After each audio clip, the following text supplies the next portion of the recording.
اچھا، وَعْلَمْ أَنَّ الْوَضْعَ يَسْتَلْزِمُ الدَّلَالَةَ، تو بات ہی چل رہی تھی کہ دلالت جو ہے یہ مفہوم کلمہ میں معتبر ہے یا نہیں ہے. یعنی کہنے کا مقصد اس کا یہ ہے کہ اگر کلمے کے مفہوم میں دلالت معتبر ہو تو پھر کلمے کی تعریف میں دلالت کو ذکر کرنا چاہیے، اور اگر ایک کلمے کے مفہوم میں دلالت معتبر نہیں ہے تو پھر کلمے کی تعریف میں اس کا ذکر نہیں ہونا چاہیے. اگر ہوگا تو غلط ہوگا. جی بات سمجھ آئی کہ نہیں آئی؟ اب یہاں پر سوال معترض یہ کر رہا ہے یہ وَعْلَمْ أَنَّ الْوَضْعَ سے کہ دلالت کلمے کے مفہوم میں معتبر ہے یا نہیں، معتبر ہے یا نہیں ہے.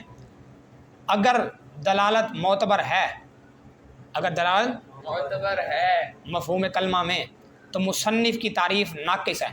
تو مصنف کی تعریف، کیونکہ مصنف نے دلالت کا کوئی ذکر نہیں کیا. یہ لفظۃ وضعت لمانا الکلمۃ لفظ وضع لمانا مفرد، دلالت کا ذکر کیا اس نے، تدل دل یدل ہے پیچھے پتہ ہے نہیں ہے. تو مصنف نے کلمے کی تعریف میں دلالت کا ذکر نہیں کیا. معلوم ہوا کہ مصنف کی تعریف قاصر ہے، ناقص ہے. مصنف کی تعریف میں قصور ہے، قصور عربی والا کمی ہے. مصنف کی تعریف ناقص ہے. مصنف کی تعریف کیا ہے؟ ناقص ہے. آگے بات سمجھ. اور اگر کلمے کے مفہوم کے اندر دلالت معتبر نہیں ہے، اگر کلمے کے مفہوم میں دلالت معتبر نہیں ہے تو پھر صاحب مفصل زمخشری نے تعریف کی ہے، پیچھے آئی تھی، اس میں تھا اللفظۃ الدالہ، اللفظۃ الدالۃ علی معنی، اللفظۃ الدالۃ علی معنی مفرد بالوضع، میرے خیال سے تھا کل آیا تو ہے، ہی اللفظۃ الدالۃ علی معنی مفرد بالوضع. تو صاحب مفصل نے یہاں پر دلالت کا ذکر کیا ہے، وہ لفظ جو دلالت کر رہا ہو، تو پھر یہ دلالت کا ذکر کیا ہو جائے گا؟ مستدرک. دلالت کا ذکر کیا ہوگا؟ مستدرک کا معنی بلا فائدہ، بغیر فائدے کے، میں خام خواہ لغو ہو جائے گا گویا کہ مستدرک بلا فائدہ. اگر دلالت مفہوم کلمہ میں معتبر نہیں ہے تو صاحب مفصل کی جو تعریف ہے اس میں دلالت کا ذکر کیا ہو جائے گا؟ مستدرک، یعنی بلا فائدہ. اب جواب دے دو، ظالمو جواب دو، قاضی آ رہا ہے، ظالمو جواب دو، قاضی آ رہا ہے. ٹھیک ہے، دو باتوں میں سے ایک بات کو اختیار کر. مستدرک را کاف. اب اشکال کا خلاصہ کیا نکلا کہ دلالت معتبر ہے مفہوم کلمہ کے میں کہ نہیں. اگر معتبر ہے تو مصنف کی تعریف میں نقص آتا ہے، مصنف کی تعریف ناقص ہے، اس نے دلالت کو ذکر نہیں کیا. اور اگر یہ مفہوم کلمہ میں معتبر نہیں ہے تو پھر صاحب مفصل نے اسے جو ذکر کیا تو اس نے غلط کیا نا، اس لیے کہیں گے ذکر دلالت مستدرک ہے. ذکر دلالت کیا یعنی بلا فائدہ ہے. کس کے کلام میں؟ صاحب مفصل کے کلام. وہ زمخشری. جواب، اس اشکال کا جواب یہ ہے کہ ہم کہتے ہیں کہ ہم نے پہلی شک کو اختیار کیا. ہم نے کسی اختیار کیا؟ پہلی شک کیا ہے کہ دلالت جو ہے مفہوم کلمہ میں معتبر ہے. پہلی شک دو باتوں میں، یا تو ہے یا نہیں ہے، وہ دو شکیں ہوتی ہیں نا، کہ دلالت جو ہے وہ مفہوم کلمہ میں معتبر ہے. جب معتبر ہے تو صاحب مفصل پر کوئی اشکال نہیں نا، اس نے ذکر کیا، اس نے تو ٹھیک کیا. باقی رہے گی بات مصنف کی. آپ کہتے ہیں مصنف کی تعریف ناقص ہے. مصنف کی تعریف کیا ہے؟ اس کا ہم نے جواب دینا ہے کہ مصنف کی تعریف ناقص نہیں ہے. باقی دلالت معتبر ہے مفہوم کلمہ میں، لیکن مصنف کی تعریف بھی ناقص نہیں ہے. کیوں؟ اس لیے کہ مصنف نے ایک لفظ ذکر کیا، وضع. کیا لفظ ذکر کیا؟ وضع. اور وضع جو ہے یہ مستلزم ہے کس کو؟ دلالت کو. وضع مستلزم ہے کس کو؟ یعنی جب وضع ذکر کیا تو اس کے لیے لازم ہے کیا؟ دلالت. مستلزم کا معنی یہ ہوتا ہے کہ وضع کے لیے دلالت لازم ہے. اگر مستلزم نہیں سمجھ آ رہا تو یہ کہنا ہے کہ مصنف نے وضع ذکر کیا اور وضع کے لیے دلالت لازم ہے، اور وضع کے لیے دلالت لازم ہے. ٹھیک ہے، اس کی وجہ یہ سمجھو کہ اصل میں وضع کی تعریف تھی. کیا آپ نے یاد کی ہوئی تھی؟ وضع کی طرح ہاں، تعریف. ایک چیز کو دوسری چیز کے لیے خاص کرنا، ایک چیز کو دوسری چیز کے ساتھ خاص کرنا، یہی ہے. ایک چیز کو دوسری چیز کے ساتھ خاص کر دینا اس طور پر کہ جب وہ بولی جائے یا اطلقا او وہ حصہ یا اس کو محسوس کیا جائے تو اسے دوسری چیز سمجھ میں آ جائے، معلوم ہو جائے، سمجھ میں آ جائے، ٹھیک ہے. یہ کس کی تعریف ہے؟ وضع کی. اور جو دلالت ہے نا، دلالت کے اندر تخصیص شیء بشیء والی بات نہیں ہے. دلالت کے اندر تخصیص یعنی کسی چیز کو دوسری کے ساتھ خاص کرنا جو ہے، یہ والا معنی اس کے لیے کوئی لازم نہیں ہے. دلالت کے اندر معتبر یہی کہ کون کسی چیز کا اس طور پر ہونا، یعنی وہ جب بولی جائے اتلی کا ہو تو اسے دوسری چیز سمجھ میں آ جائے بس. اس میں یہ ضروری نہیں ہے کہ ایک چیز کو دوسری کے لیے خاص بھی کیا جائے. سمجھ آ رہی بات؟ جیسے مثال کے طور پر مدرسوں میں گھنٹہ بجایا جاتا ہے نا بعض، کہ بھئی ایک پیریڈ ختم ہو گیا، دوسرا پیریڈ شروع ہے. ایک گھنٹہ، پہلا گھنٹہ، جب پہلا گھنٹہ ہوتا ہے تو 1 بجاتے ہیں مثال، جب دوسرا گھنٹہ تو پھر 2 بجا دیں گے. ابھی دوسرا گھنٹہ جو ہے اب شروع ہے، تیسرا گھنٹہ تو پھر 3 گھنٹے بجا دیں گے، ٹھیک ہے، گھنٹے اس طرح بجا. تو یہ ایک وضع کیا گیا ہے. اس کو مدرسہ ایک واضح ہے، مدرسے کے منتظمین انہوں نے اس چیز کو کیا کیا، تو یہ دلالت کرتا ہے اپنے ایک مقصود پر، ٹھیک ہے. اور ایک وہ ہوتا ہے کہ ایک دیوار کے پیچھے آپ کو کوئی آواز سنائی دے رہی ہے لیکن اس کا مطلب سمجھ میں نہیں آ رہا. جیسے دیز لفظ آپ نے سنا، وہ تو کچھ بھی بول رہا ہے لیکن آپ کو سمجھ میں آیا دیز. اب دیز کا کوئی مطلب نہیں، مہمل ہے، لیکن عقل آپ کی کوئی بتا رہی ہے کہ بھئی اس کا مطلب ہے کہ پیچھے کوئی بولنے والا آدمی موجود ہے. یہ دلالت کرتا ہے کس کے اوپر؟ لافظ کے وجود پر. کس پر؟ لفظ بولنے والا متکلم، تو لافظ کے وجود پر دلالت کر رہا ہے. لیکن یہ دلالت جو ہے یہ کوئی وضعی نہیں ہے، یہ دلالت کیا ہے؟ عقلی ہے. یہ عقل سے ہو رہی ہے. بعض نے اس کو پتہ تھوڑی کیا تھا کہ دیز ہوگا تو مطلب پتہ چلے گا کوئی بندہ ہے، دیز نہ ہو تو نہ پتہ چلے. سمجھ آ رہی بات ہے مرتضیٰ؟ ہاں جی. تو بہرحال خلاصہ کلام یہ ہے کہ وضع جو ہے، وضع یہ مستلزم ہے کس کو؟ دلالت کو. وضع مستلزم ہے کس کو؟ دلالت کو. یعنی جب یا آسان لفظوں میں وضع کے لیے دلالت لازم ہے. تو جب مصنف نے وضع کہہ دیا تو مطلب اس کے لیے دلالت کیا تھی؟ لازم. تو گویا کہ مصنف نے دلالت کو بھی اس میں کیا کر دیا؟ ذکر کر دیا. لہذا مصنف کی تعریف کیا ہے؟ تام ہے. آگے سمجھ میں کہ نہیں آگی ہے؟ ٹھیک ہے.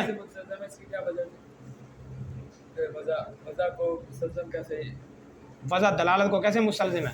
کیونکہ وضع کی تعریف بتائی نا، ایک چیز کو دوسرے کے ساتھ خاص کرنا اس طور پر کہ جب پہلی چیز اتلی کا یا بولی جائے یا محسوس کی جائے دوسری چیز معلوم ہو جائے. تو دلالت کے اندر جو ہے وہ تخصیص شیء بشیء والی بات نہیں. اگلی بات تو ہے کہ دلالت کا مطلب ہے کہ ایک چیز جب بولی جائے یا محسوس کی جائے تو دوسری چیز سمجھ میں آ جائے. ٹھیک ہے، بس یہی ہے. تو اب وہ وضع جب وضع ہوگی تو وضع کے لیے یہ چیز تو لازمی ہے کہ جب پہلی چیز بولی جائے تو وہ دلالت کے اندر جو دلالت کا مفہوم گویا کہ لفظ عام ہے. دلالت کا مفہوم کیا ہے؟ عام ہے کہ وہ اس میں ایک چیز جب بولی جاتی ہے یا محسوس کی جاتی ہے تو دوسری چیز سمجھ میں آ جاتی ہے، چاہے اس میں پہلی چیز دوسری کے لیے خاص کی گئی ہو یا خاص نہ کی ہوئی. جب وضع میں ایک خاص قید ہے کہ ایک چیز دوسری کے لیے خاص بھی ہو ساتھ میں، ٹھیک ہے، اور ایک چیز سے دوسری بات سمجھ میں آ جائے. یہ سادہ لفظوں میں یہی ہے کہ وضع میں ایک چیز کو دوسری کے لیے خاص کیا گیا اور پہلی چیز سے دوسری بات سمجھ میں آ رہی ہے. اور دلالت میں پہلی چیز کو خاص کرنا کوئی ضروری نہیں ہے، چاہے خاص ہو یا خاص نہ ہو، لیکن یہ کہ پہلی سے دوسری بات سمجھ میں آ جائے. تو لہذا جب وضع کا ذکر کیا تو دلالت خود بخود اس میں آ گئی. لہذا وضع کا ذکر کر دینے کے بعد دلالت کے ذکر کرنے کی ضرورت نہیں تھی. اس لیے مصنف کی تعریف کیا ہے؟ تام ہے. اس میں جب وضع کہا تو اس کے اندر دلالت خود بخود آ گئی. اب دلالت کا ذکر کرنے کی حاجت نہیں ہے. ٹھیک ہے، چلو جی یہ عبارت ذرا دیکھ لو. وَعْلَمْ أَنَّ الْوَضْعَ يَسْتَلْزِمُ الدَّلَالَةَ. جان لے تو یہ بات، یہ اشکال کا جواب ہے. سمجھ آ گئی کہ یہ دلالت معتبر ہے کہ نہیں؟ ہم نے کہا معتبر ہے لیکن مصنف کو ذکر نہیں تھی اس کے ذکر کرنے کی، کیونکہ وضع کے اندر وہ دلالت خود بخود آ گئی. وہ بات سمجھ آ رہی ہے؟ وَعْلَمْ أَنَّ الْوَضْعَ يَسْتَلْزِمُ الدَّلَالَةَ. جان لے تو یہ بات کہ وضع جو ہے مستلزم ہے دلالت کو، یا اس کا آسان ترجمہ کیا ہے کہ وضع کے لیے دلالت لازم ہے. وضع کے لیے لازم ہے، ٹھیک ہے. جہاں وضع ہوگی تو دلالت خود بخود ہوگی. لأن الدلالة، کیونکہ دلالت جو ہے وہ کیا ہے؟ اس کی تعریف کون الشیء بحیث یفهم منه شیء آخر. بس اس میں تخصیص کی شرط نہیں لگائی گئی. صحیح ہے. دلالت کا مطلب ہے کہ کسی ایک چیز کا اس طور پر ہونا کہ اسے دوسری چیز سمجھ میں آ جائے. کسی چیز کا اس طور پر ہونا کہ اسے پہلی والی چیز کو دوسری کے لیے خاص کیا جائے یا نہ کیا جائے. جبکہ وضع میں یہ بھی تو ہوگا ہی ہوگا دلالت والا معنی، لیکن اس میں کہ پہلی کو دوسرے کے لیے خاص بھی کیا جائے گا. ہاں وہ خاص ہے، ٹھیک ہے. تو خاص کے ضمن میں عام تو ہوتا ہے، ٹھیک ہے. یہ بھی جواب میں کہہ سکتے ہیں کہ ذکر الاخص مستلزم لذکر العام، کہ خاص کا ذکر جو ہے عام کا ذکر کے لیے مستلزم ہے۔ اچھا بہرحال فمتى تحقق الوضع تحققت الدلالۃ، بس جب وضع متحقق ہوئی معنی پائی گئی، متحقق ہونے معنی کیا پائی گئی، یوجد وجدہ، بل تحقق کا لفظ ذرا پختہ وہ بتا رہا ہے، بس جب وضع جو ہے متحقق ہوگی یعنی یہ پائی جائے گی وضع، تو دلالت بھی کیا ہو جائے گی متحقق ہوگی، دلالت بھی پائی جائے گی۔ لہذا جب مصنف نے وضع کہہ دیا تو دلالت کیا ہو چکی ہے متحقق ہو چکی ہے۔ فبعد ذکر الوضع لا حاجت الی ذکر الدلالہ، جب دلالت متحقق ہو گئی ہے پائی گئی ہے تو اب وضع کے ذکر کر دینے کے بعد دلالت کے ذکر کرنے کی ضرورت نہیں ہے۔ ٹھیک ہو گیا؟ جیسے کسی کے بارے میں بتایا جائے کہ یہ انسان ہے، اب یہ بتانے کی ضرورت نہیں کہ یہ حیوان بھی ہے، کیونکہ انسان تو تبھی ہے جب وہ حیوان بھی ہوگا، سمجھے؟ انسان خاص ہے، حیوان کے عام ہے، جب وہ انسان ہے تو حیوان ہے تو جاندار ہے، تو اس لیے اس کو انسان کہا جا رہا ہے۔ ٹھیک ہے؟ کما وقع فی ھذا الکتاب، جس طرح کے واقع ہو چکا ہے اس کتاب میں کہ وضع ذکر کیا تو اس کے بعد دلالت کے ذکر کرنے کی ضرورت نہیں رہی۔ ٹھیک ہے؟ لیکن اب ایک اگلے اشکال کا جواب ہے، کس کا جواب ہے بھائی؟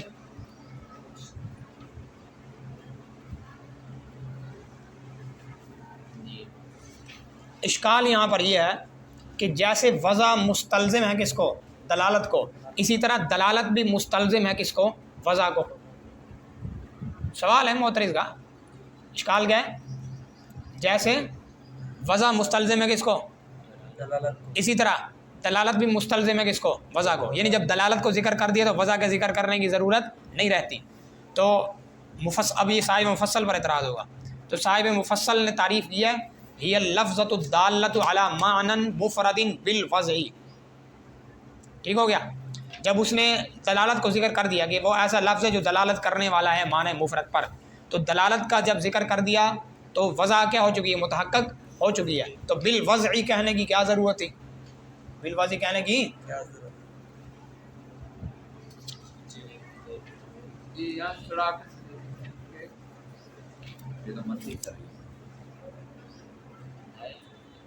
تو نہ پڑھ جامی مقدمہ نہ پڑھ، ٹھیک کر رہی تو سے وہ رائے لی ہے، تو وہاں پہ چلا جائے وفاق والا کو رائے دے دے کہ جامی نکال دو یہاں سے، مجھے نہیں سمجھ میں آتی۔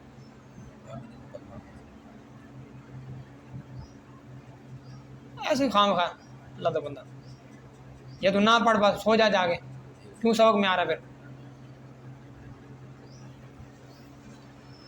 سوال یہاں پر یہ ہے، سوال مقدر کے دلالت جو ہے یہ مستلزم ہے، جس طرح وضع مستلزم ہے کس کو؟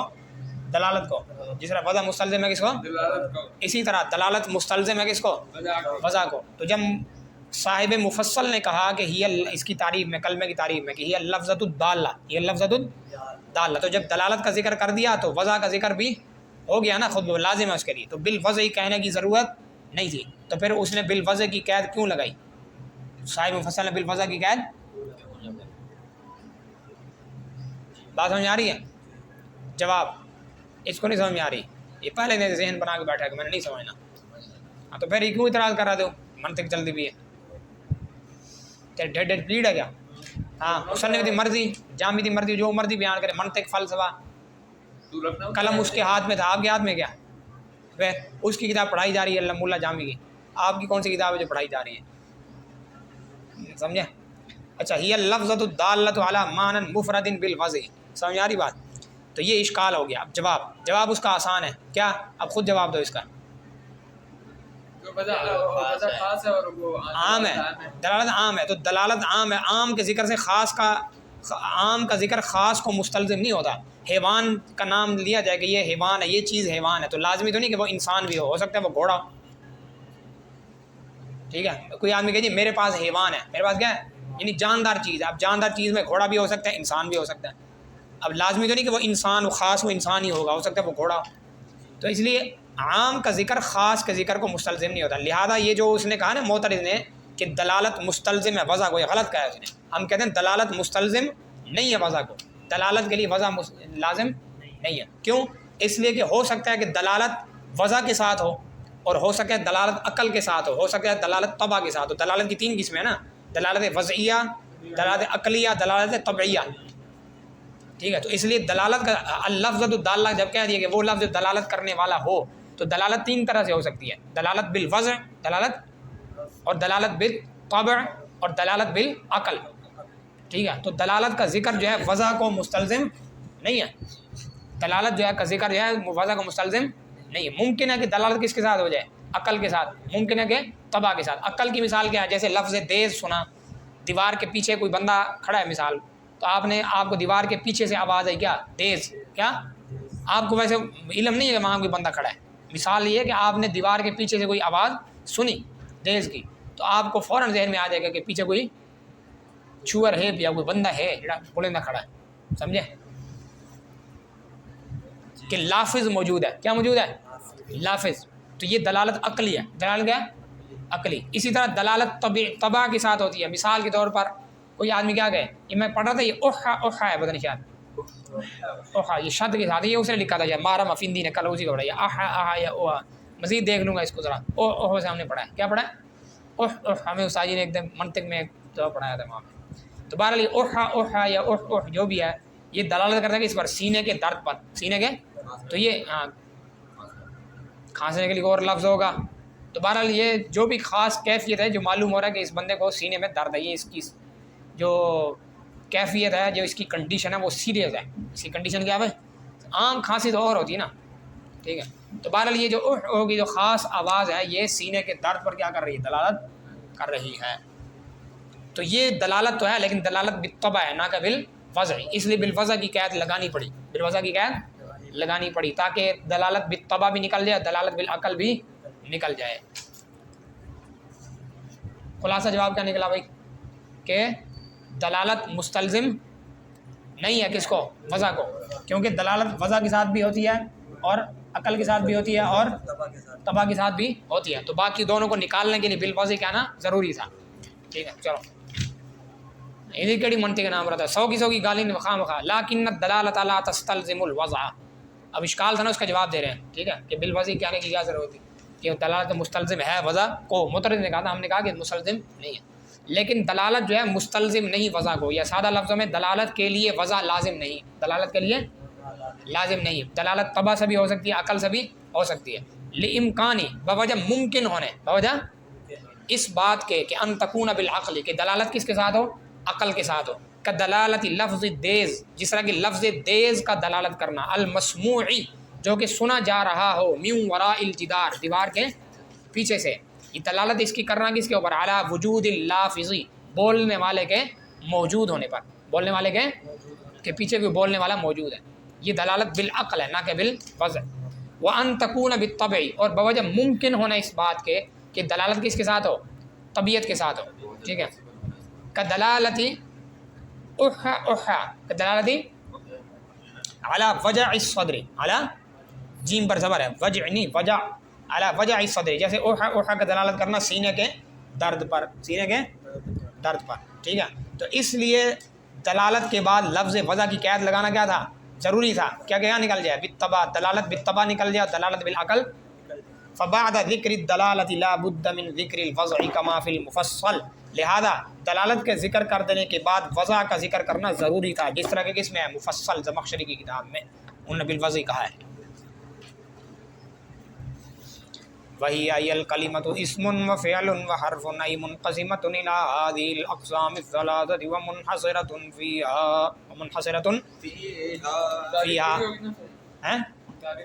تعریف پوری ہو. یا مصنف رحمۃ اللہ علیہ تعریف سے فارغ ہونے کے بعد تقسیم کو شروع کر رہے ہیں. لما فرغ المصنف، شکر ہے کہ فارغ ہو گئے ہیں مصنف، شارح نے اس کی تشریح سے کیا ہو چکے ہیں؟ فارغ ہو چکے ہیں. کس سے؟ تعریف جو کہ لمبی تھی. ٹھیک ہے.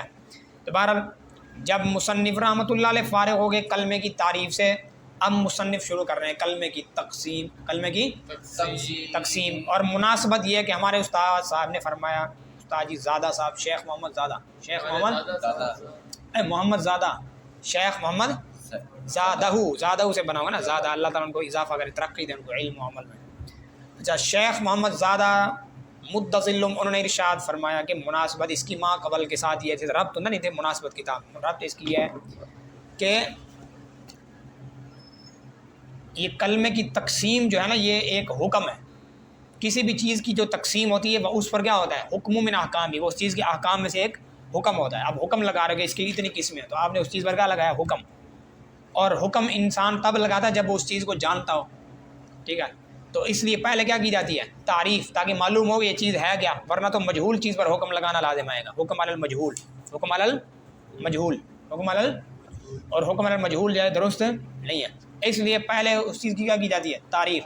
تعریف کرنے کے بعد جو ہے تقسیم کرتے ہیں، کہ جب معلوم ہو گئی اب اس پر آپ حکم لگا سکتے ہیں اور اس کی تقسیم کر سکتے ہیں.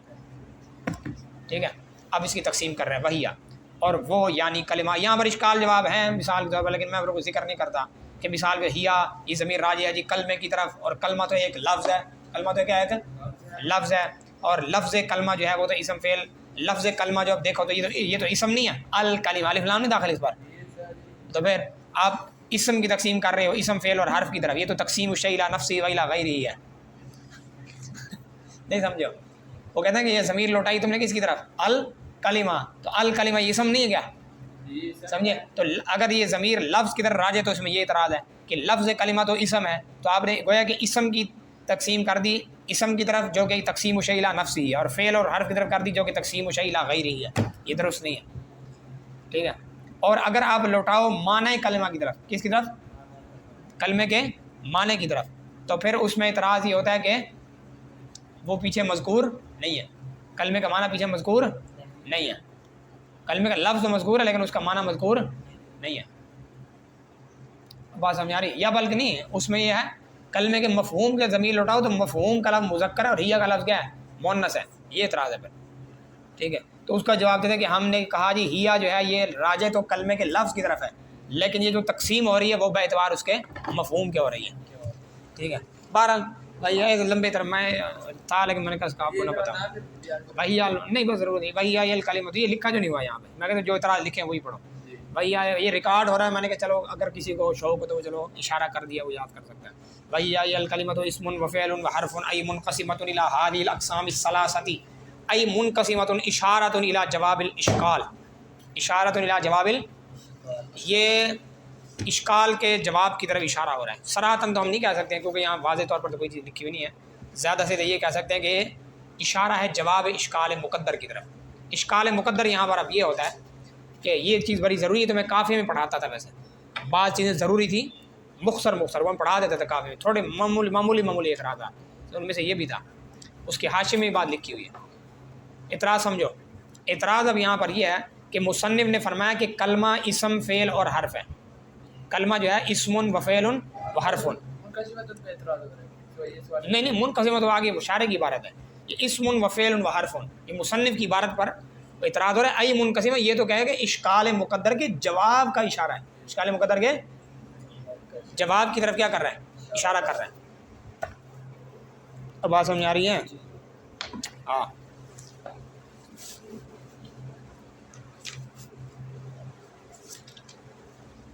اب مسئلہ یہاں پر یہ ہے کہ بھائی ای الکلمۃ اسم و فعل و حرف.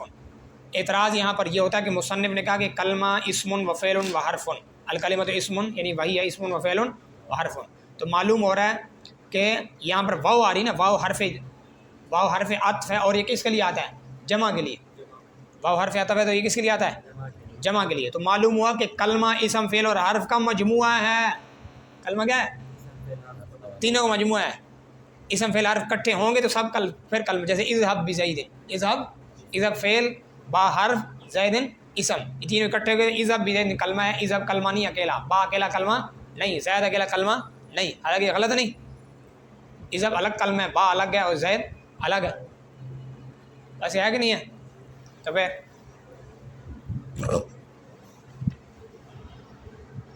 اعتراض یہاں پر یہ ہوتا ہے کہ مصنف نے کلمے کی تقسیم کرتے ہوئے کیا کہا؟ اسم و فعل و حرف. اور واو کس کے لیے؟ واو حرف عطف ہے، کس کے لیے آتا ہے؟ جمع کے لیے. تو مطلب یہ ہوا کہ کلمہ ان تینوں چیزوں کا کیا ہے؟ مجموعہ ہے. اسم فعل اور حرف کا مجموعہ. بات سمجھ آ رہی ہے؟ یہ میں نے سادہ لفظ میں ذکر کیا، ورنہ بعض یوں بھی ذکر کرتے ہیں الجمع بلفظ الجمع کالجمع بلفظ الجمع، کہ حرف جمع سے جمع کرنا یوں ہی ہے جیسے لفظ جمع سے جمع کر دینا. ٹھیک ہے. تو لہٰذا مقصد یہ ہوا کہ کلمہ ان تینوں چیزوں کا کیا ہو گیا؟ مجموعہ. یہ اعتراض یاد رہے گا یوں کہ مصنف نے واو ذکر کی نا، تو واو جو ہے حرف عطف ہے، کس کے لیے آتی ہے؟ جمع کے لیے. پڑھا آپ نے اصول فقہ وغیرہ میں. تو لہٰذا مطلب یہ ہے کہ کلمہ ان تینوں قسموں کا کیا ہو گیا؟ مجموعہ. کلمہ ان تینوں قسموں کا کیا ہے؟ مجموعہ ہے. حالانکہ یہ بات غلط ہے. ان میں سے ہر چیز جو ہے یہ کیا ہے؟ اسم بھی کلمہ ہے، فعل بھی کیا ہے؟ کلمہ ہے، حرف بھی. بھائی یہ کلمہ ان تینوں کا مجموعہ نہیں کہہ سکتے، غلط ہے.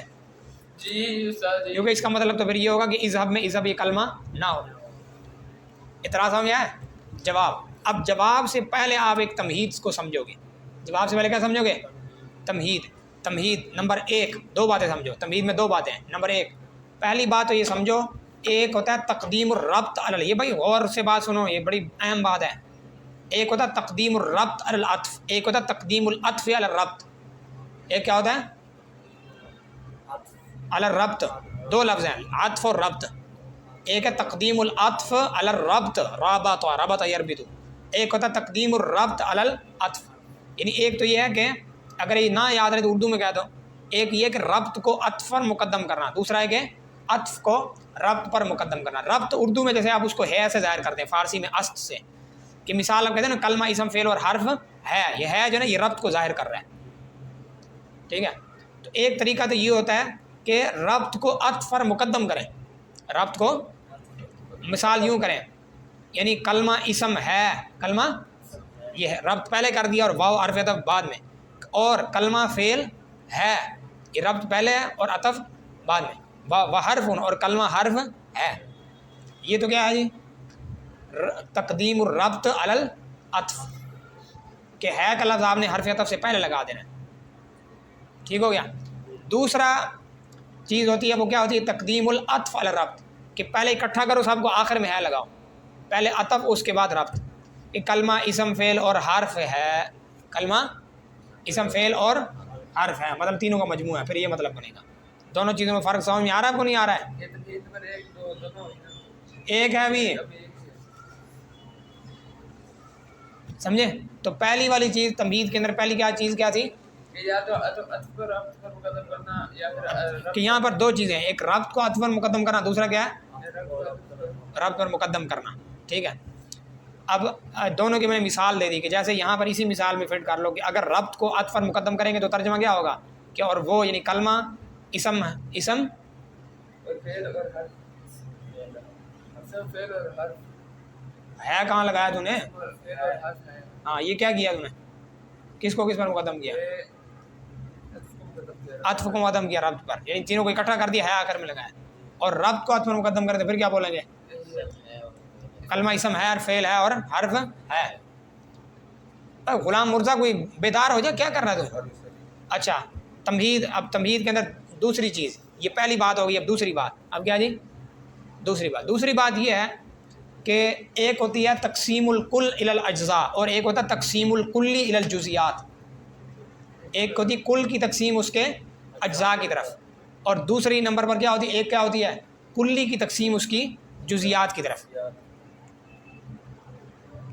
کل کی تقسیم اس کے اجزاء کی طرف، جیسے السکنجبین خل وماء وعسل. یہ عربی کا محاورہ تھا، آج کل تو السکنجبین لیمون وماء وسکر. آج کل تو یہ ہے نا اس میں لیمو، پانی اور چینی. اس زمانے میں خل وماء وعسل ہوتا تھا، شہد، پانی اور سرکہ. سمجھے؟ لیمو کی جگہ سرکہ ہوتا تھا اور چینی کی جگہ کیا ہوتا تھا؟ عسل. سمجھے؟ مشروب کا مشروب اور طاقت کی طاقت.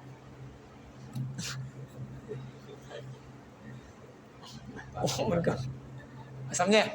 تو بہرحال یہ ہے کہ السکنجبین، یہ مثال آپ کی کافی کے حاشیے میں ہے. آپ کو معلوم ہے یہ بات؟ سب پڑھی ہوئے تھے کافی تھے حاشیے کی. یہ بات کافی ہے کہ حاشیے میں لکھی ہوئی ہے السکنجبین خل وماء وعسل. یہ کل کی تقسیم اس کے اجزاء کی طرف ہے، کل کی تقسیم اس کے، کیونکہ سکنجبین، یہ سکنجوی جیسے آپ کہتے ہیں، یہ سرکہ جو ہے سکنجوی ہے، اکیلا پانی سکنجوی ہے، اکیلا عسل نہیں. تینوں چیزیں ملیں گی مجموعہ تو پھر سکنجوی بنے گی. تو یہ وہ کل ہے اور یہ اس کے کیا ہیں؟ اجزاء.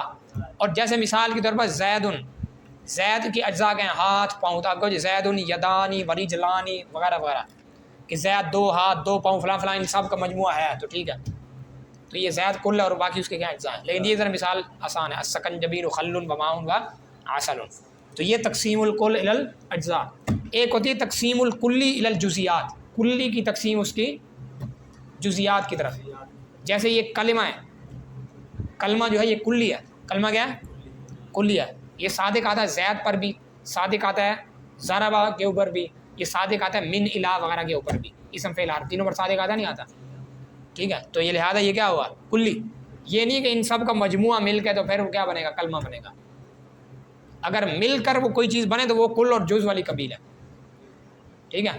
جیسے ہاتھ پاؤں ملتے ہیں تو بندہ بنتا ہے، یہ کل اور جز ہے، ٹھیک ہے. لیکن یہ کہ یہ اسم فعل حرف مل کر کلمہ بنتے ہیں کیا ہے، یہ اسم فعل حرف مل کر یہ کلمہ نہیں بنتے. لہٰذا یہ کلمہ کل اور اسم فعل حرف اس کے اجزاء نہیں، بلکہ یوں کہنا کہ کلمہ کیا ہے کلی ہے، کلمہ کیا ہے اور اسم فعل اور حرف اس کی کیا ہے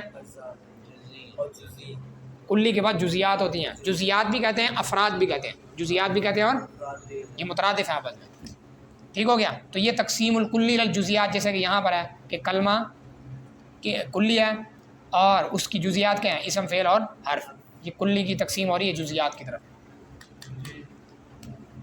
بات سمجھ آ گئی. اب اگلی بات یہاں پر یہ سمجھو، یہ دوسری بات ہی کے اندر شامل ہوگی کہ جب کل کی تقسیم اس کے اجزاء کی طرف ہوگی تو عطف مقدم ہوگا ربط پر. یہ خیال کر رہے ہیں قاعدہ بھی یاد رکھنا ہے. جب کل کی تقسیم ہوگی یعنی کیا بول رہا ہے نیند میں تو کہتے حرف پر،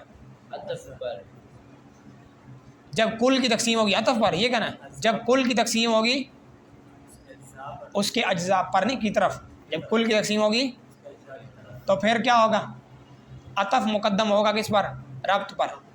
جیسے السکنجبین خل و ماء و عسل، سکنجبی سرکہ پانی اور شہد، پھر مطلب ہے سکنجبی سرکہ پانی اور شہد ہے، ان کا مجموعہ ہے، ٹھیک ہے. تو یہ ہے ہم نے آخر میں لگایا، عطف پہلے ربط بعد میں.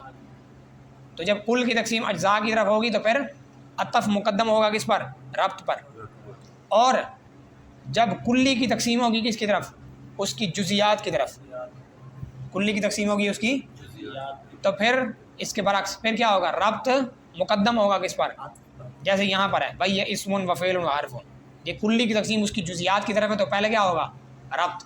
ترجمہ کیا کرنا بنے اور وہ کلمہ اور وہ کلمہ اسم ہے اور فعل ہے اور حرف ہے. اب بات ٹھیک ہے، اب کوئی اعتراض لازم نہیں آئے گا. اب بات سمجھ آ رہی ہے. یعنی جب کلی کی تقسیم اس کی جزیات کی طرف ہو رہی ہے تو اس میں کیا مقدم ہوگا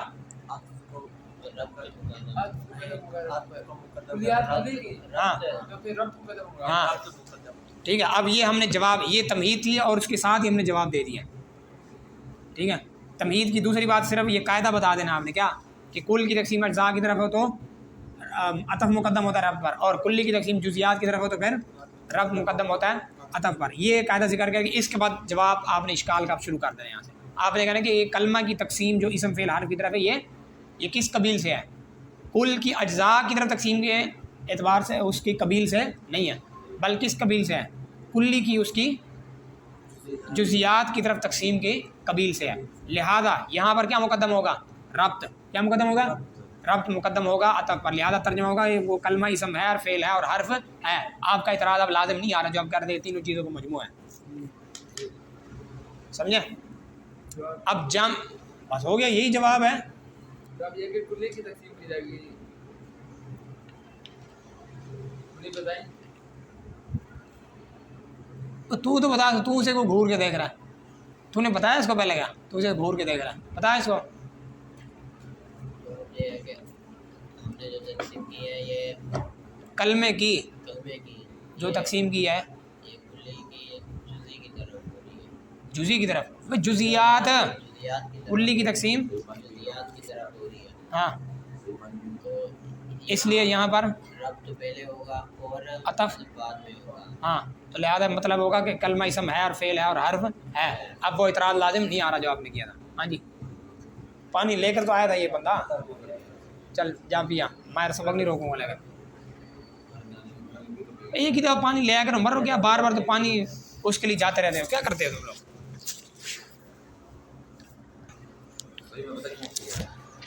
اب مسئلہ یہاں پر یہ ہے کہ کلمے کی 3 قسمیں اسم فعل اور حرف، ٹھیک ہے. اب آپ کو سارا اس میں ہم نے بتا دیا جواب اس کے متعلق کہ یہاں پر کیا ربط مقدم ہے کس کے اوپر عطف کے اوپر. لہٰذا وہ اعتراض لازم نہیں آ رہا. اور شارح کا جو قول ہے ای منقسمۃ الی هذه الاقسام الثلاثہ، وہ اسی جواب کی طرف اشارہ ہے. شارح کا قول ای منقسمۃ یعنی کلمہ جو ہے اس کی تقسیم ہے ان 3 اقسام کی طرف. کلمہ منقسم ہے. کلمہ کیا ہے؟ یہ منقسم ہے، یعنی اس کی تقسیم ہوئی ہے ان 3 اقسام کی طرف. کلمہ کی تقسیم ہوئی ہے ان 3 جس میں مصنف نے شارح نے اشارہ کیا اس جواب کی طرف. شارح نے اشارہ کیا اس جواب کی طرف. وہ کس کا اشارہ کیا ہے؟ کیونکہ کسی بھی شے کی جو اقسام ہوتی ہیں وہ چیز کیا ہوتی ہے پھر کلی، اور وہ قسمیں جو ہوتی ہیں وہ کیا ہوتی ہے اس کی جزیات. تو شارح کہنا یہ چاہتا ہے کہ یہ کلمہ یہاں پر کلی ہے اور یہ جو اقسام ہے یہ کیا اس کی جزیات. اور جب کلی کی تقسیم جزیات کی طرف ہو تو پھر اس میں رابط مقدم ہوتا ہے کہ اس کے اوپر عطف پر. تو باقی چیز عبارت مقدر ہے. سمجھ اشارہ اس لیے کہہ رہا ہوں، یہ اشارہ ہے جواب کی طرف. ٹھیک ہے، یہ اشارہ تو الی الجوابی. کیا چل رہا ہے؟ ریکارڈ ہو رہا ہے. اشارہ تو الی الجواب. تو بہرحال یہ اشارہ ہے کہ ہو رہا ہے کس کی طرف؟ جواب کی طرف. بات سمجھ آ رہی ہے؟ ای منقسمۃ الی هذه الاقسام الثلاثہ. یہ بات سمجھ آ گئی مرتضیٰ؟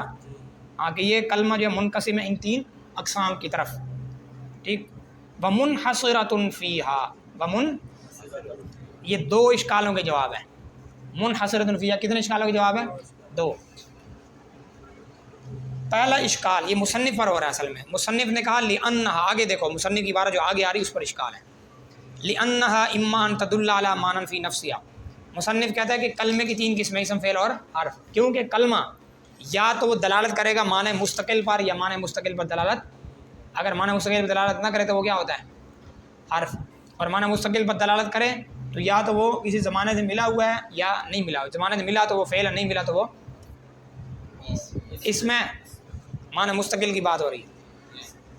اچھا، اب بات یہ کہ مصنف نے وجہ الحصر شروع کر دیا. دلیل الحصر لأنہ سے کیا ہو رہی ہے؟ دلیل الحصر. اعتراض سمجھو، مصنف نے لأنہ سے کیا شروع کیا؟ دلیل حصر کو. اور دعوی حصر تو موجود ہی نہیں ہے مصنف کے کلام میں. تو بغیر دعوے کی دلیل ذکر کر دی، دعویٰ ذکر نہیں کیا اور دلیل مصنف نے حصر کی شروع کر دی ہے. تو بغیر دعوے کے دلیل ذکر کرنا یہ بات ٹھیک نہیں ہے. ضروری ہے کہ دعویٰ مذکور ہو اس کے بعد دلیل ہو. وجہ حصر کو یا دلیل حصر کو بہتر ہے تو وجہ حصر، لیکن یہاں الفاظ جو اعتراض میں لأنہ سے دلیل حصر جو ہے وہ مصنف نے شروع کر دیا، جبکہ مصنف نے حصر کا دعویٰ یہاں پر نہیں کیا. حالانکہ دعوے کے لیے دلیل کے لیے دعوے کا ہونا کیا ہے؟ ضروری ہے. جب مصنف نے کوئی دعویٰ ذکر ہی نہیں کیا تو پھر دلیل کیسے دے رہا ہے اس کی؟ جب حصر کا دعویٰ مصنف نے ذکر ہی نہیں کیا یا کیا ہی نہیں تو پھر اس کی دلیل کیسے؟ جواب یہ کہ حصر کا دعویٰ مذکور ہے حکماً. جواب یہ ہے کہ مذکور ہے حکماً، حکمی طور پر، حقیقتاً تو نہیں لیکن حکماً مذکور ہے. وہ کیسے؟ وہ اس طور پر کہ یہ مقام کون سا تھا بھائی؟ یہ اسم و فعل و حرف. اس مقام میں کیا ہو رہا تھا؟ کلمے کی تقسیم. یہ مقام تقسیم ہے. یہ مقام کیا ہے؟ مقام تقسیم. تو مصنف نے 3 قسمیں ذکر کر دیں اور اس کے بعد چوتھی قسم ذکر نہیں کی. اگر ہوتی تو مصنف اسے ذکر فرماتے. تو جب نہیں کی اس کا مطلب یہ ہوا کہ کلمے کی 3 ہی قسمیں، نہ کہ چوتھی 4 یا 5 نہیں ہے. کیونکہ قاعدہ ہے السکوت فی معرض البیان بیان. بیان کی جگہ میں آدمی خاموشی اختیار کرے جب کہ بیان کی ضرورت ہو تو وہ بیان کے زمرے میں ہوتا ہے. ٹھیک ہے. اب یہاں پر ضرورت ہوتی ہے یہ قسمیں تقسیم کرے تو ساری قسمیں ذکر کرے. جب 3 ذکر کی چوتھی 5ویں بعد میں ذکر نہیں کی تو معلوم ہوا کہ 3 ہی قسمیں، نہ کہ کوئی اور بھی. ٹھیک ہے. تو معلوم ہوا کہ مصنف نے گویا کہ یہ دعویٰ کر دیا کہ 3 قسمیں ذکر کر رہا ہوں، چوتھی 5 نہیں ذکر. تو میں گویا کہ یہ کہہ رہا ہوں کہ کلمہ انہی 3 میں منحصر ہے. کلمہ انہی 3 میں کیا ہے؟ منحصر ہے. یہ دعویٰ گویا کہ حکماً اس طرح مذکور ہے. ہاں بھائی، جواب کیا ہے کہ دعوی حصر مذکور ہے حکماً. کیوں؟ اس لیے کہ یہ مقام تقسیم ہے. تو اگر اس میں کوئی اور قسم ہوتی کلمے کی تو مصنف اسے ذکر فرماتے. لیکن چونکہ مصنف نے ذکر نہیں کیا تو معلوم ہو گیا کہ کلمہ منحصر ہے انہی 3 قسموں میں. بس یہ حکماً یہ گویا کہ اس طرح مذکور. اتنا بھی یاد کر لو بہت ہے. ہاں، اگر یہاں پہ کوئی اور قسم ہوتی تو وہ ذکر کرتے. جب نہیں ذکر کی تو معلوم ہوا کہ کلمہ جو ہے اس کی یہی 3 قسمیں ہیں اور کلمہ منحصر ہے اس کے اندر. ٹھیک ہو گیا. اور دلیل اگر یاد ہو جائے ٹھیک ہے، نہ ہو تو جیسے وہ اصول میں وہ کیا دلیل ہے کہ السکوت فی معرض البیان بیان. کہ بیان کی جگہ پر سکوت اختیار کر لینا یہ بیان کے زمرے میں آتا ہے، یہ بیان ہی ہوتا ہے۔ گویا کہ مصنف نے یہ حکمن کی دلیل ہے نا کہ حکمن کیسے مذکور ہے، تو جب مصنف نے یہاں پر خاموشی اختیار کی، آگے کوئی چوتھی پانچویں قسم نہیں بتلائی، تو گویا کہ مصنف نے بیان کر دیا ہے کہ بھائی یہ کلمہ انہی تین میں کیا ہے، منحصر ہے، ٹھیک ہے، تو اس لیے حکمن مذکور اس لیے کہہ رہے ہیں، ٹھیک ہو گیا۔ اسی کی طرف شارح نے اشارہ کیا وَمُنْحَصِرَةٌ فِيهَا، وَمُنْحَصِرَةٌ فِيهَا کہہ کر، ٹھیک ہے، کہ کلمہ جو ہے منحصر ہے انہی تین اقسام کے اندر، لِأَنَّهَا، کیونکہ بات سمجھ آ گئی۔ شارح یہی کہنا چاہتا ہے کہ مصنف نے دعوی حصر ذکر کیا حکمہ، ٹھیک ہے، یہ تو ایک اشکال کا جواب ہے۔ ایک اور اشکال ہے، اس کا جواب یہی ہے وَمُنْحَصِرَةٌ فِيهَا، میں نے کہا تھا نا دو اشکالوں کا جواب ہے۔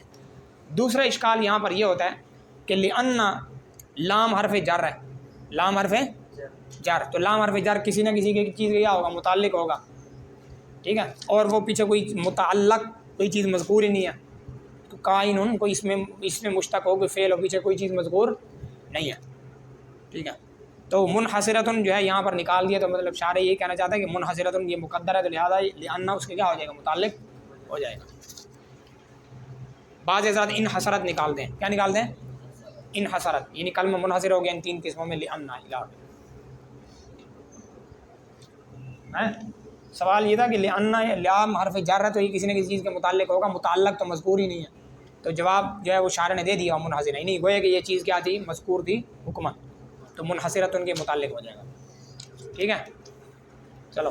لأنها أي الكلمة لما كانت موضوعة لمانا والوضع يستلزم الدلالة فهي إما من صفتها، یہ جو ہے نا یہاں پر الکلمۃ لما كانت موضوعة لمانا جو میں نے دیکھ رہا ہے وہاں پر اشکال اور طریقے سے، نیچے آپ کا اشکال جو ہے ذرا اور طریقے کے ساتھ ہے، میں آپ کو بتا ویسے دونوں دیتا ہوں، پہلے دوسرا بتا دوں ذرا، بس وہ سے مرور کروا دوں گا آپ کو۔ انہوں نے یہ لکھا ہے اصل میں یہ ایک اشکال ہو رہا ہے دلیل حصر کے اوپر، کہ آپ کا جو حصر کرنا نا تین قسموں میں یہ ٹھیک نہیں ہے۔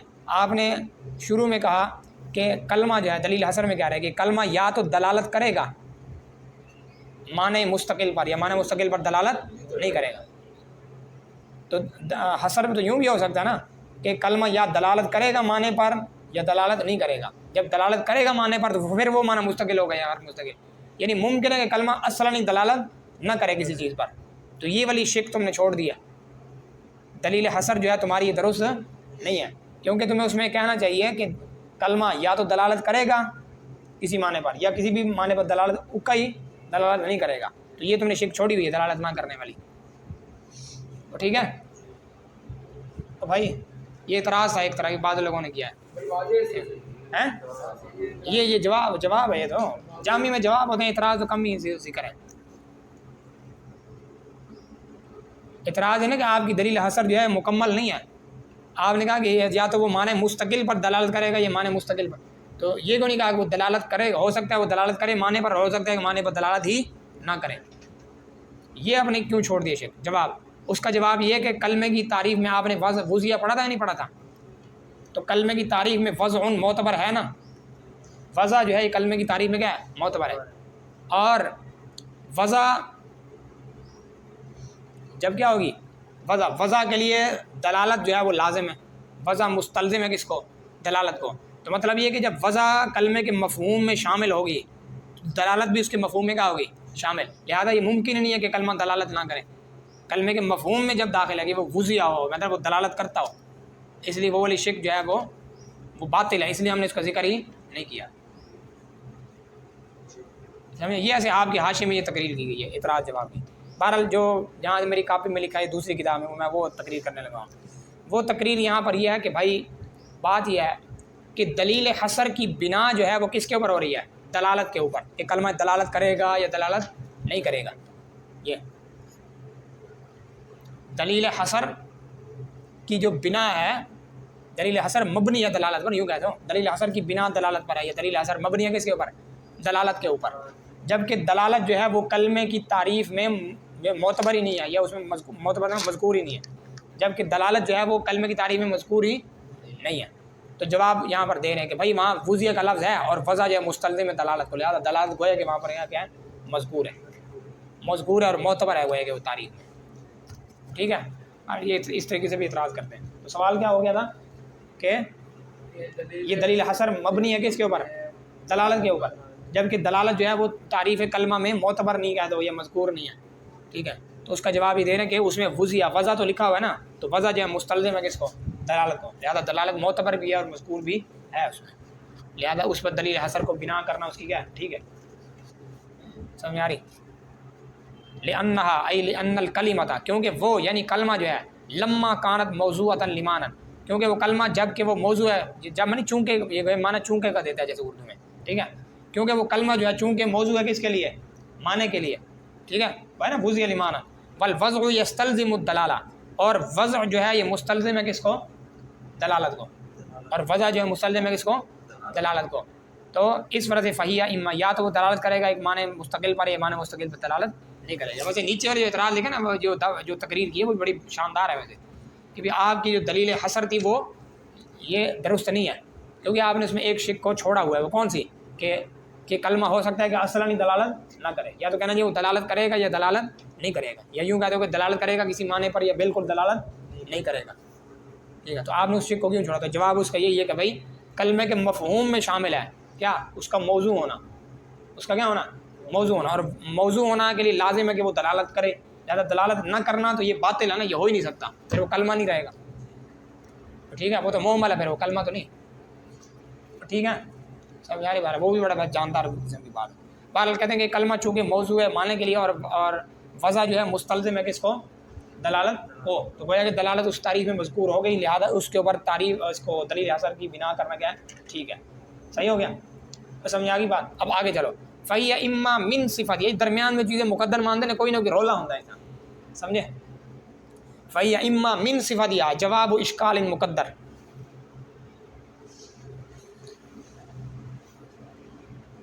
کھڑا ہو جا، سو نہیں رہا، مجھے پتہ تو سو نہیں رہا، لیکن تم ایکٹنگ اور اس چیز کا منہ بنا رہا ہے کہ خام خواہ جو ہے وہ شارے جام میں ٹھونسی جا رہے ہیں ہمارے دماغ میں چیزیں، تھک گیا تو کھڑا ہو جا، دماغ کو فریش کر اپنے، ہیں؟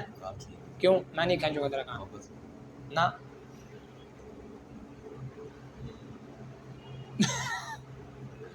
اسے کیا منیب کو ذرا محبت سے کان کھینچ دے،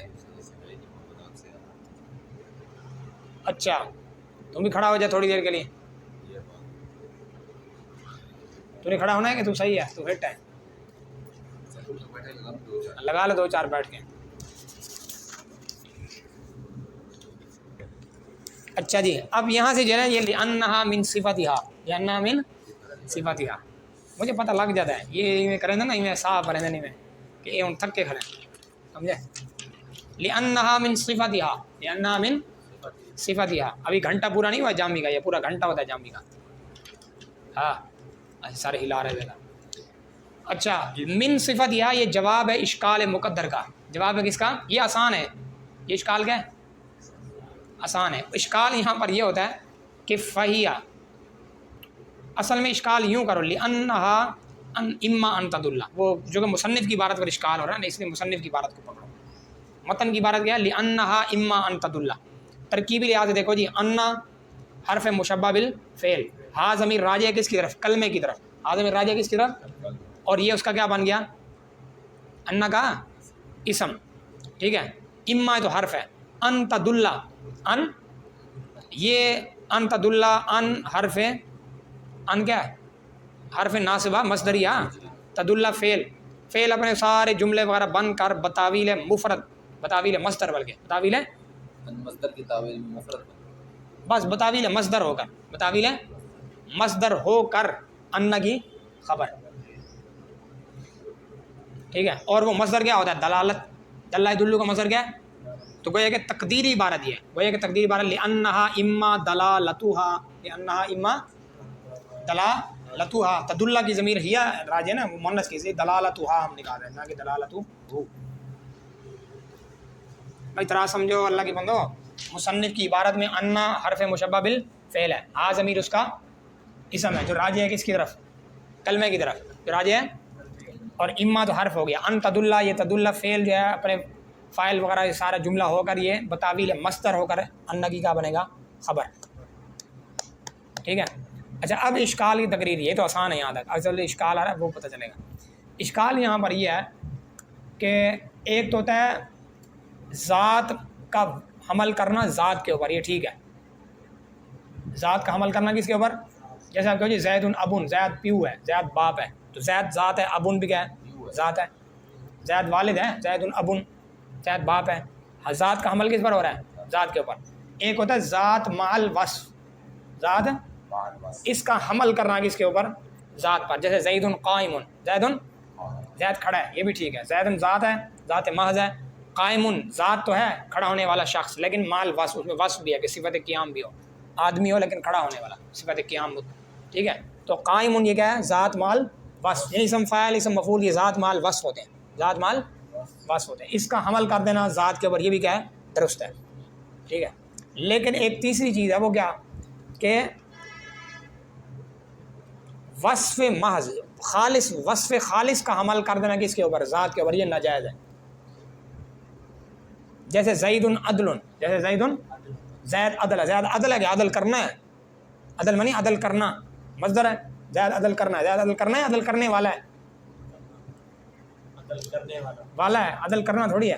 تو زید عدل کے اندر کیا ہو رہا ہے؟ عدل مصدر ہے، مصدر کیا ہوتا ہے؟ وصف خالص، محض وصف ہے، وصف خالص ہے یا وصف صرف ہے، وصف صرف کا ہو یا وصف خالص کا وسان ہے، وصف خالص، تو وصف خالص کا حمل کر دینا ذات کے اوپر، یہ ٹھیک ہے؟ یہ ٹھیک ہے؟ نہیں ہے، یہ اشکال ہو رہا ہے، یہ بات سمجھ گئے ہو؟ اب یہاں پر یہی چیز لازم آ رہی ہے، لأن ہا ضمیر کلمہ کی طرف ہے، یہ ان کا اسم بنا، وہ ذات ہے، کلمہ کیا ہے؟ ذات، وہ ذات نہیں، کلمہ ذات ہے، وہ میں کلمہ کی ضمیر اٹھا رہا ہوں، کلمہ جو ہے یہ ذات ہے، کلمہ جو ہے وہ کیا ہے؟ ذات ہے۔ اور ان تدل، یہ بتاویل مصدر جب ہوگا دلالت، دلالتھا، تعویل مصدر، پھر مصدر کیا ہو اس کا؟ دلالت ہوا کی تعویل میں ہے نا، ان تدل کس کی تعویل میں ہے؟ دلالت ہوا کی تعویل میں، تو مطلب یہ کہ دلالت جو ہے یہ مصدر ہے، اور یہ پھر کیا ہوگا؟ وصف خالص، تو لازم آئے گا، یہ خبر بنے گا ان کی، تو مطلب وصف خالص کا حمل لازم آئے گا کس کے اوپر؟ ذات کے اوپر۔ ہاں جی، کیا لازم آئے گا؟ بول ہی صحیح، وصف حمل کرنا کس کے اوپر؟ ذات پر لازم آئے گا، اور یہ بات ٹھیک نہیں ہے۔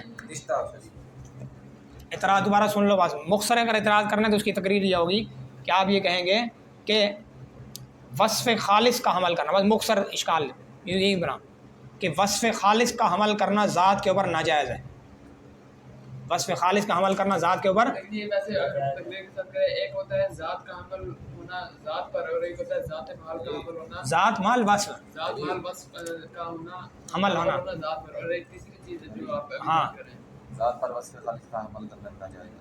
ہاں، ذات پر حملے وصف خالص کا عمل کرنا ناجائز ہے، جیسے زید عدل، زید عدل کرنا ہے، غلط ہے، زید عدل کرنے والا نہ کہ عدل کرنا، تو وصف خالص کا عمل ذات پر ناجائز۔ اب یہاں پر یہی چیز لازم آ رہی ہے، ہا ضمیر لأنہا کی ہا ضمیر کلمہ کے راجع ہے، تو کلمہ کیا ہے؟ ذات، کلمہ کیا ہے؟ ذات محض ہے، یا اکیلی ذات کہہ دو بس۔ وصف ذات کا حمل کرنا، ہاں؟ ایک تیسری چیز ہے کہ وصف خالص، وصف خالص کا عمل کرنا ذات پر، ہاں یہ صحیح نہیں ہے، یہ صحیح نہیں ہے، وصف خالص کا عمل کرنا ٹھیک نہیں، اور یہ یہاں پر کیسے لازم آ رہا ہے کہ ہا ضمیر کلمہ کی طرف ہے، وہ کیا ہے؟ ذات، اور ان تدل یہ مصدر کی تعویل میں ہوگا، دلالت ہوا کی تعویل میں، تو یہ ان کی خبر ہے، تو مطلب یہ وصف خالص ہے، وصف، تو وصف خالص کا حمل لازم آ رہا ہے کس کے اوپر؟ ذات پر، اور یہ ناجائز ہے، اور یہ کیا ہے؟ رونگ ہے، ناجائز ہے۔ اس لیے اس کا اب جواب دے رہا ہے جامع، من صفت یہ جواب دیا ہے، یہ آنسر ہے، من صفت وہ یہ جواب دے رہے ہیں کہ بھائی یہ ان تدل جو ہے یہ ہا ضمیر کا اس کی خبر نہ بناؤ، ان تدل کو ہا ضمیر کی خبر نہ بناؤ، اور اس کو اس پر حمل اس کا نہ کرو، بلکہ ان تدل جو ہے مبتدا ہے، اس کی خبر مقدم، اس کی خبر معذوف ہے، اس کی خبر کیا ہے؟ معذوف ہے، ڈیلیٹ ہے، اس کی خبر ڈیلیٹ ہے، ٹھیک ہے۔ فَهِيَ إِمَّا مِن صِفَتِهَا، اس لیے وہ کہہ رہے فَهِيَ یعنی وہ کلمہ جو ہے یا تو اس کی صفت میں سے ہوگا، یہ بات کہ ان تدل، ٹھیک ہے، تو من صفاتها یہ خبر مقدم، یہ بات کی انت دلہ، ہاں یہ بات کہ وہ دلالت کرے، یہ ان کا میں نے ترجمہ کر دیا نا پہلے، ان اما من صفاتها یا تو اس کلمے کی صفت میں سے ہوگی یہ بات کہ ان تدل۔ اصل میں نا یہ اس اعتراض کے جواب مختلف طریقے سے دیے ہیں، علامہ رضی نے کیا لأن صفتها یعنی مضاف مقدر کیا، کیونکہ کلمے کی صفت یہ ہے کہ ان تدل، کسی اور نے جواب اور طریقے سے دیا ہے، ٹھیک ہے۔ ملا جامی نے کہا کہ نہیں، جواب یہاں پر دو، یہ ان تدل سے پہلے ایک چیز مقدر مانو، اما من صفتها، ٹھیک ہے، کیونکہ اما من صفت یا تو اس کلمے کی صفت میں سے یہ ہے کہ ان تدل کہ وہ دلالت کرے گا معنی مستقل پر یا معنی مستقل پر دلالت نہیں کرے گا. اب وہ اعتراض ختم ہو گیا, سمجھے؟ کیونکہ ان تدل خود کیا بن گیا؟ مبتدا. خود کیا بن گیا؟ مبتدا. ان اور من صفت یا اس کی کیا بن گئی ہے؟ خبر. ٹھیک ہے, تو یہ کائنۃ من صفت یا گویا کہ یہ وصف کیا ہوگا؟ وصف مع ذات کا حمل کرنا ہوگا کس کے اوپر؟ مصدر پر اور کس پر؟ وصف خالی. یہ ٹھیک ہے, یہ کیا ہے؟ ٹھیک ہے, اس میں کوئی اشکال نہیں ہے. اور یہ پورا جملہ ہو کر جو ہے نا مبتدا خبر جملہ اس میں خبر ہو کر پھر ان کی کیا بنے گا؟ خبر. تو جملے کا حمل کر دینا تو ٹھیک ہے اس کے اوپر, اس میں کوئی اعتراض کی بات نہیں ہے. بات سمجھ آ گئی نہیں آ گئی ہے؟ بس زیادہ اس میں تقریر کرنے کی ضرورت نہیں جواب کے اندر, بس اتنا کہہ دو کہ ملا جامی نے من صفت ہا جب نکالا تو انہوں نے یہ بتایا کہ ان تدل کا حمل کرنا, اس کا حمل ہا کے اوپر یہ ذات کے اوپر لازم نہیں آ رہا ہے, بلکہ یہ جو ہے مبتدا ہے, اس کی خبر موضوع ہے من صفت ہا, لہٰذا پیچھے والا اعتراض ختم. بس ہوگی بات سمجھ آ گئی ہے؟ اب یہ پورا جملہ ہو کر اس پر معمول ہوگا. ٹھیک, یہ مختصر جواب. اچھا اب اس میں بات, اچھا اس کو پورا تو کرنے دیں. اب اما من صفت یا مصنف نے شارح نے من نکالا ہے, من تبعیضیہ ہے. من کیا؟ کیونکہ کلمے کی بہت ساری صفات ہیں, اس کا معرب ہونا, اس کا مبنی ہونا ہے نا, اس کا مرفوع ہونا, منصوب ہونا, تو یہ اس کا دلالت کرنا یہ بھی اس کی صفت ہے, اس لیے نکالا من صفت یا اس کی صفات میں سے ایک صفت یہ ہے دلالت کرنا. تو من تبعیضیہ شارح نے اس لیے نکالا. یہ نہیں کہا کہ اما صفت ہوا, کیونکہ اس کی صفت ہے یہی, اس کی صفت میں سے بات یہ ہے. ہاں اس کی صفت میں سے ایک ہی ہے, بات اتنا بھی نہیں لمبا ترما. بس اس کی صفت میں سے یہ ہے کہ یا ایک یہ ہے کہ وہ دلالت کرے. ٹھیک ہو گیا, یہ خارجی نقطہ ویسے بتا رہے ہیں آپ. ٹھیک ہے, خارجی نقطہ یہ کہ من تبعیضیہ ہے کیونکہ کلمے کی صفات بہت ساری ہیں, مرفوع ہونا, منصوب ہونا, مجرور ہونا, معرب ہونا, مبنی ہونا وغیرہ وغیرہ. تو من صفت یہ اور دلالت کرنا معنی پر یہ بھی اس کی صفت ہے, اس لیے من صفت یہ کہا گیا. اس کی صفت میں سے صفات میں سے ایک صفت یہ بھی ہے کہ وہ دلالت کرے علی معنن کائن فی نفسیہ. چلو یہ باقی کل پڑھیں گے. ٹھیک ہے.